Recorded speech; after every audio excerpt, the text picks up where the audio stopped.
Good morning. It's just after 5 a.m. here in Calgary, and this particular practice, I want to focus in on a concept that I speak a lot about, which is that strength is easy when it comes from a foundation of ease.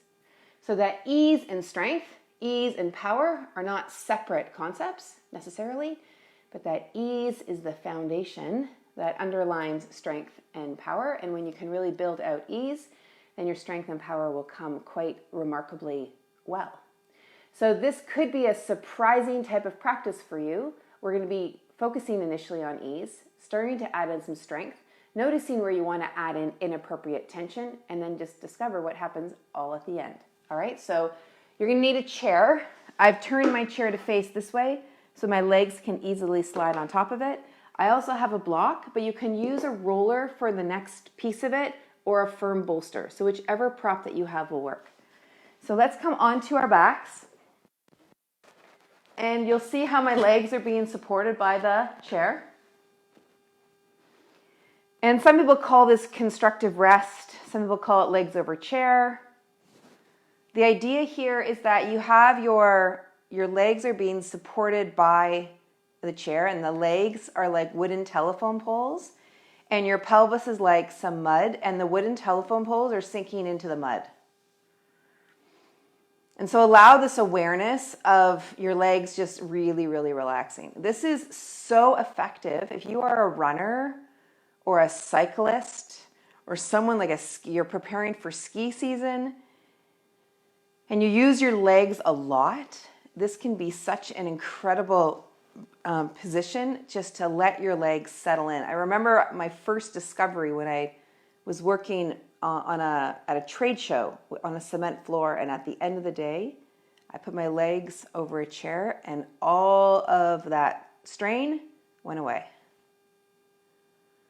So you can let your legs just settle on the chair, and then if you can be aware, feeling your pelvis as mud, and these telephone poles are sinking into the mud. Okay? So let's first develop that. And while you're there, let's just become aware of what's in the front of your hips and what your hip flexors feel like. Notice what your pelvis feels like. Gently massage through your abdomen. And you can put skin on skin, like fingers directly on the skin, or you can do what I'm doing, which is I have my fingers on top of my pants and shirt, and I'm just feeling my abdomen. This was a practice I did, like this massage practice. I did this a lot in my months postpartum after having my twins, so I could stay really closely aware of my abdomen and how my diastasis was healing and how my C-section scar was healing and how my overall tone of my abdomen was. So it's a great practice just to notice what's going on here in your abdomen, because what happens in your abdomen has such an impact on your pelvis and your SI, your piriformis, bursitis, your hips, your knees, your ribs, your diaphragm. I mean, I could go on and on and on, yeah? Okay, so now we're here. What I'd like you to do next is to just feel where your leg bone is in your hip socket and slide your right leg toward you and then away. Now notice, did you use the back of your head or your neck or your jaw to do that? Did you lift your shoulder? Did you push down with your sacrum to do that? Because the only thing that's actually doing that is your hip flexor.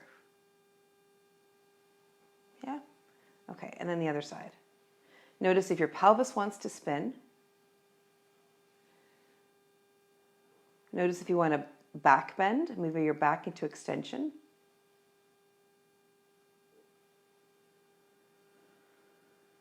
Good. Okay, now let's move that leg again. One leg, say your right leg, into hip flexion. Bring your right hand to the front of that thigh. Now you're going to use your hand as a wall, and this leg is going to press, the right leg is going to press into your hand, and your hand's going to resist the leg. Try not to use your armpit and your ribs. Try not to side bend. Allow this to be an isometric push into the hand. So it's your hip flexors that are engaging. Good. And then let that go. Okay. And then other side. And really dial this back. Like this is the movement, right? So we know what the movement is. Can you do this movement, complete it, and use 15% less effort? Okay, let's do it again. So 15% less effort and still have the same result.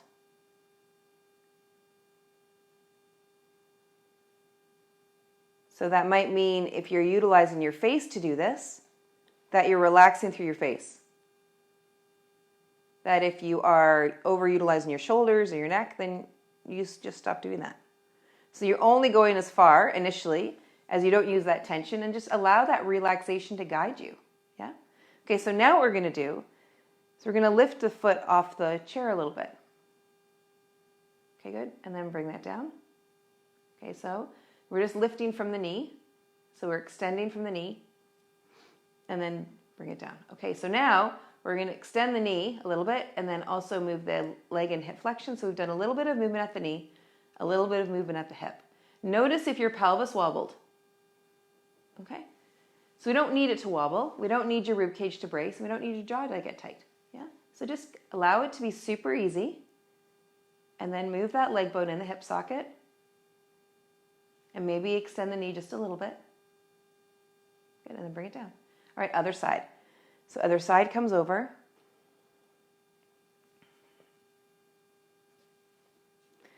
Check in with your breathing.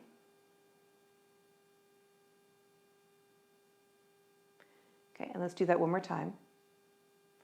Now the other side hip, it doesn't need to get all fired up either. And then bring it down. So just now take inventory. What the heck just happened there, right? Like, did you overutilize the opposite hip to lift the one you wanted to lift? Did you use your face? Did you use your, like, just notice what the heck you just did, yeah? So come back to this constructive rest. Come back to your legs sinking into your pelvis here, and just notice what you notice.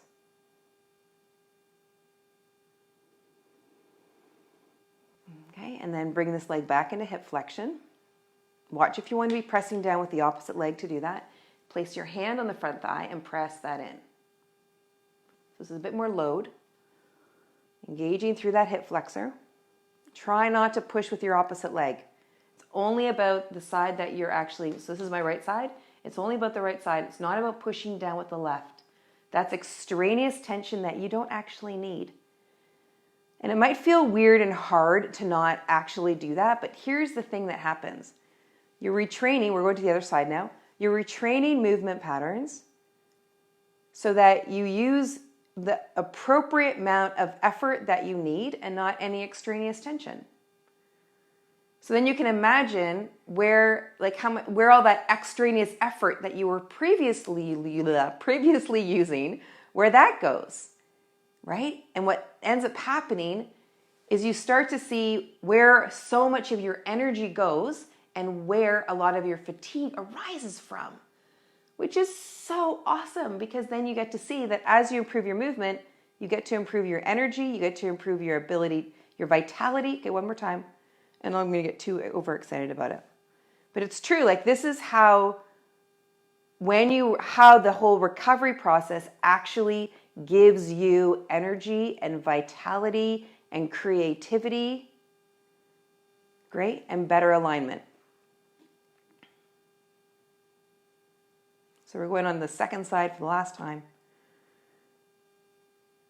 Good, and then bring that down. Okay, so now what we're going to do is we're going to bring this leg toward us. So now we're focusing more on hip flexion, but only take it to 90 degrees. Don't take it all the way in, okay? Now we're going to start to extend the knee a little bit, just a little bit. Just hold that. Now bring it back down for a sec. Okay, now feel your pelvis again. Feel the weight of the pelvis on the floor. Feel how your legs sink into the hip sockets like the wooden telephone poles. As the leg comes towards you now to 90 degrees, let the weight of that telephone pole keep sinking into the pelvis. As you straighten the knee just a little bit, let the weight of that leg sink into the pelvis. This other side is just easy. That leg bone is also sinking into the pelvis, but you're not adding extraneous tension to the lower leg of the opposite leg on the chair. There's not extraneous tension, yeah? So now you're going to straighten this knee a little more. The leg still sinks into the pelvis, that's the mud.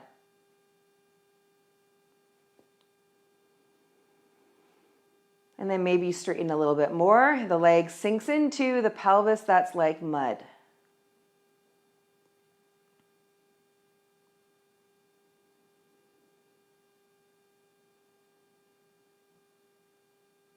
Good, all right, let that go. And now just notice what you just did to yourself. And then the other side brings it towards you to about 90 degrees. Let that leg bone be like a wooden telephone pole, sinking into your pelvis.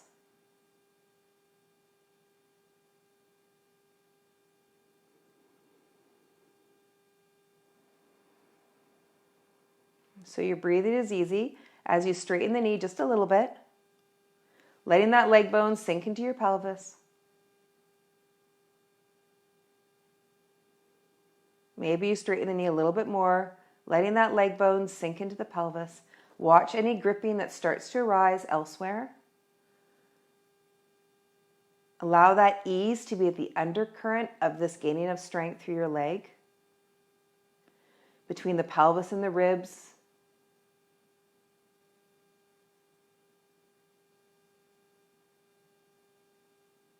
Good, and then bring that down.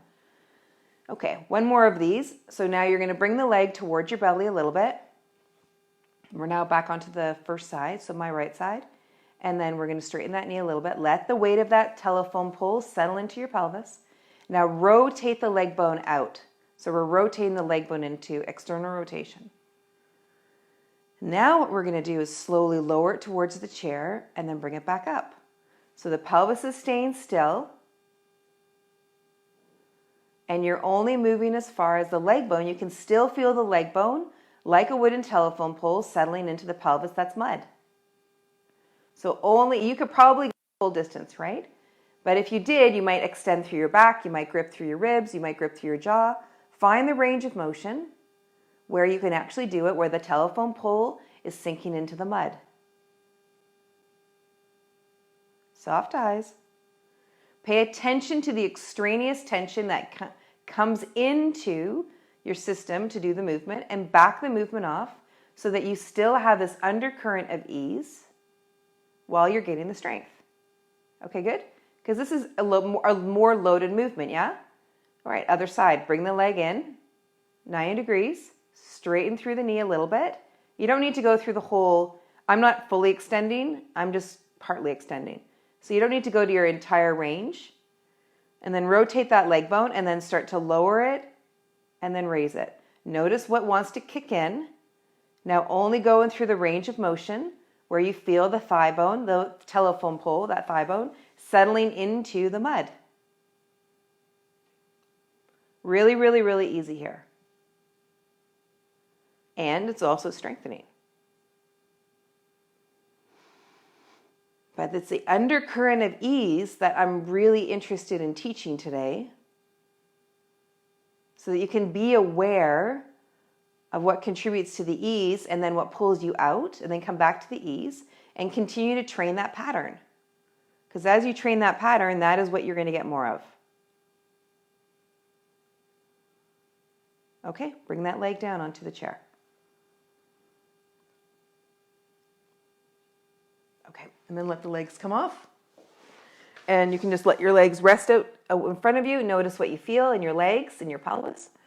And then when you're ready, you can move the chair away. And now you can grab your bolster or your block or your roller. And you choose, if you've got the block, you choose the height. I wouldn't go for the high height, but you might do medium or low. And now you're here.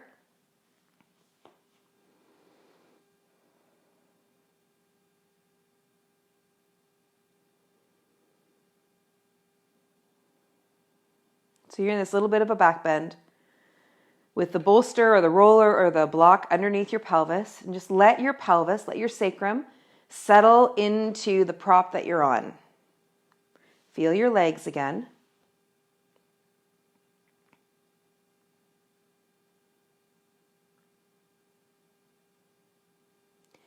And then raise one leg up towards you. Looks familiar, doesn't it? Let the legs settle into your pelvis. Let your pelvis be heavy like mud on the block or the prop. Straighten the knee just a little bit.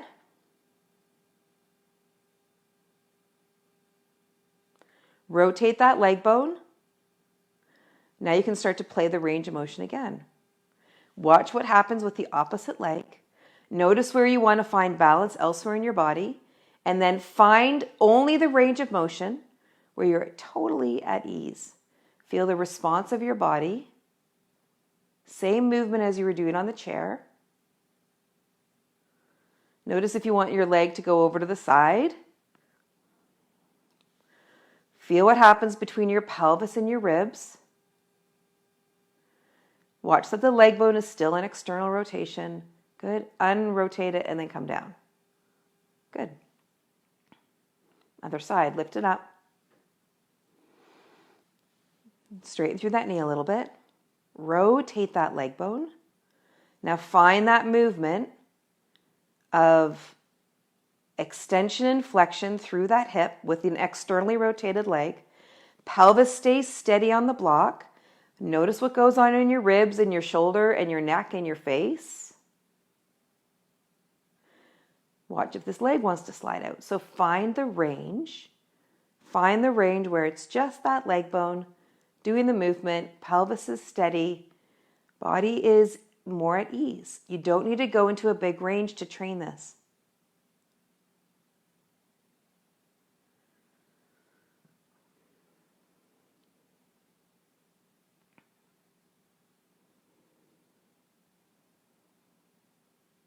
Good. And then unrotate, let the leg come down. Now notice what you feel. Start to reach one foot out. Keep the foot on the floor. We'll move it in a sec, but just keep the foot on the floor.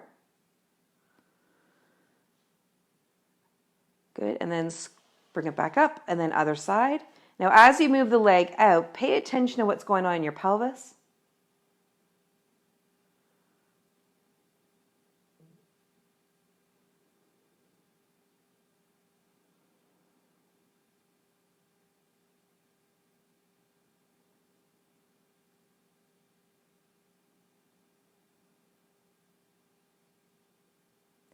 And then come back up.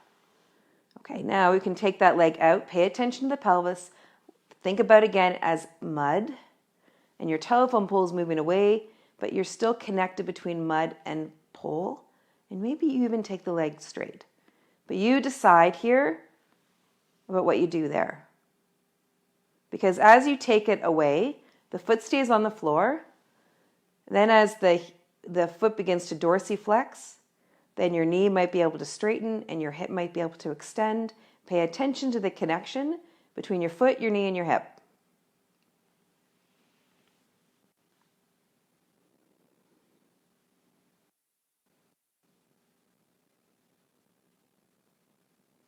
And then bring that leg up.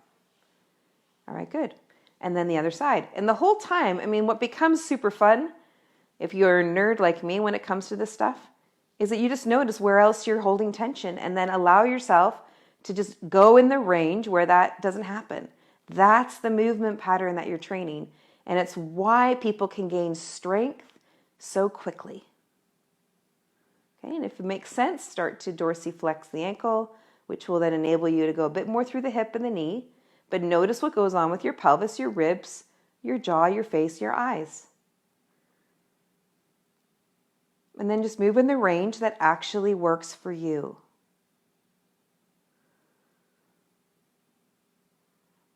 People gain strength so easily when they pay attention. And they work in the actual range that they actually have. Okay, great. Let's lift the hips up and then coming down. So many people push beyond the range and then they create coordination patterns that just don't really work between the brain and the muscle tissue. All right, let's bring one leg to your belly. Take the hands around the thigh and let's bring the legs straight up. Now you find the range that makes sense for you. We're going to do a little soup to parang. And then rotate the leg bone, bring the ankle onto the knee. Let's just rotate that leg bone in the hip socket. Feel what's going on through the opposite hip.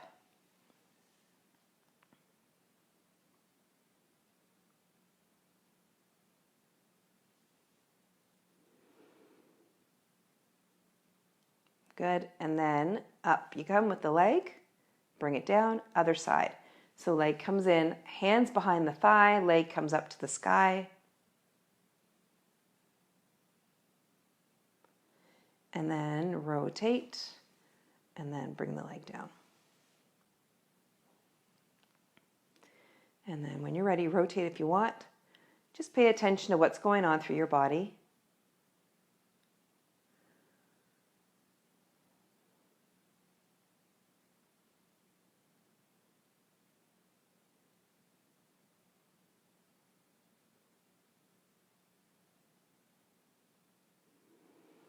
Good, and then leg comes on up. Good, and then bring it down. Okay, straighten the legs out in front of you. Now notice what you experience through your body.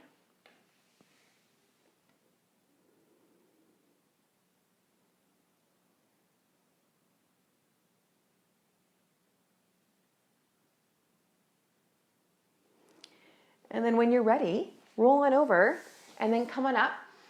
And depending on where you are in your day when you're watching this, then experience what you experience through this. Share your experiences below if you'd like, and then take the awareness that you gained into the rest of your day and see what happens. Yeah? You have a great day. Mwah. We will see you tomorrow morning.